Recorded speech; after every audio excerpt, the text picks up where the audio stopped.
पंजाब में हो रहे प्रदर्शन की खबर ब्रिटिश सरकार की चिंता बढ़ाती जा रही थी।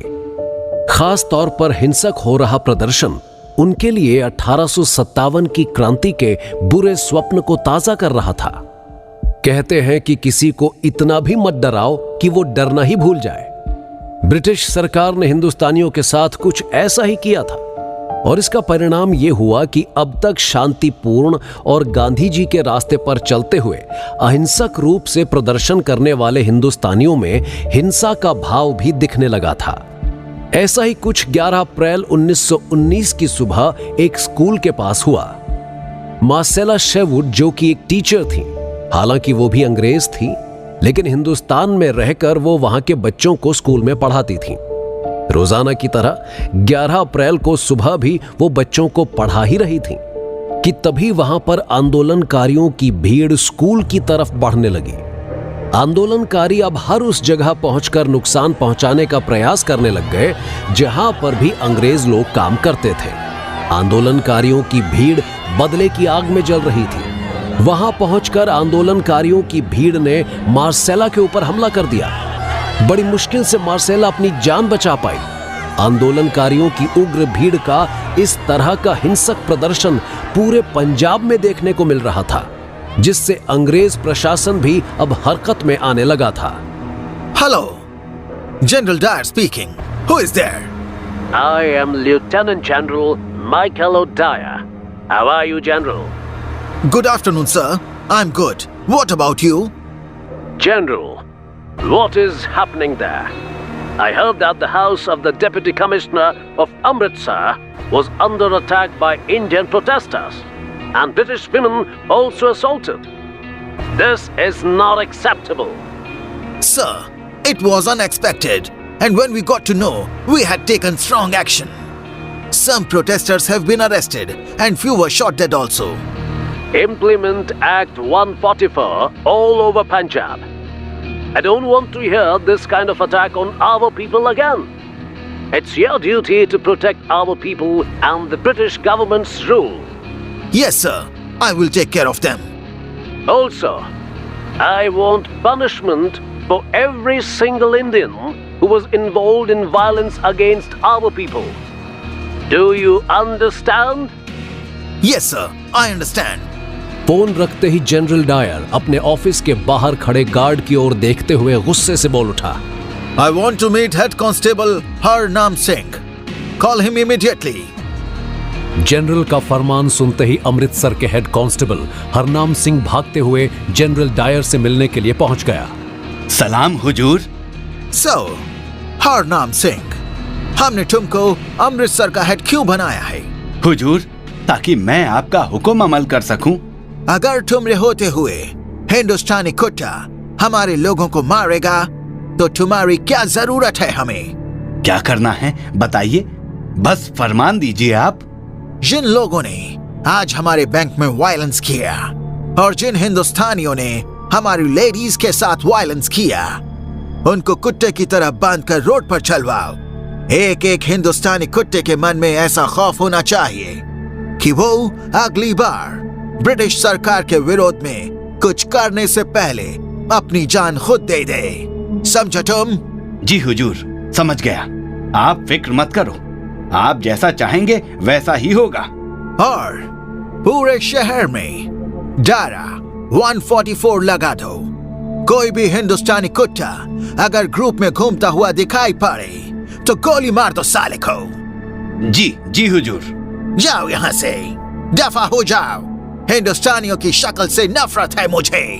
लेफ्टिनेंट जनरल माइकल ओडायर के आदेश के बाद अमृतसर समेत पूरे पंजाब में धारा 144 लगा दी गई। धारा 144 मतलब कर्फ्यू। अगर 2 से ज्यादा लोग एक साथ बाहर घूमते हुए दिखाई दिए तो उन्हें सीधे गोली मार देने का आदेश था। जगह जगह पर ब्रिटिश पुलिस के लोग घूम घूम कर कर्फ्यू का ऐलान कर रहे थे। दिनांक 12 अप्रैल साल 1919, समय शाम के 8 बजे। धारा 144 लागू है। अगर 2 से ज्यादा लोग साथ में दिखे तो गोली मार दी जाएगी। धारा 144 लागू है। अगर 2 से ज्यादा लोग साथ में दिखे तो गोली मार दी जाएगी। अमृतसर में कर्फ्यू लगने के बाद यहां पर होने वाले सभी विरोध प्रदर्शन शांत हो उठे थे। माहौल में एक अलग ही शांति थी। पिछले 2 दिन में अमृतसर में जितनी हिंसा और अशांति देखने को मिली थी, उसके बाद यहां पर अब एक अजीब सा सन्नाटा पसरा हुआ था।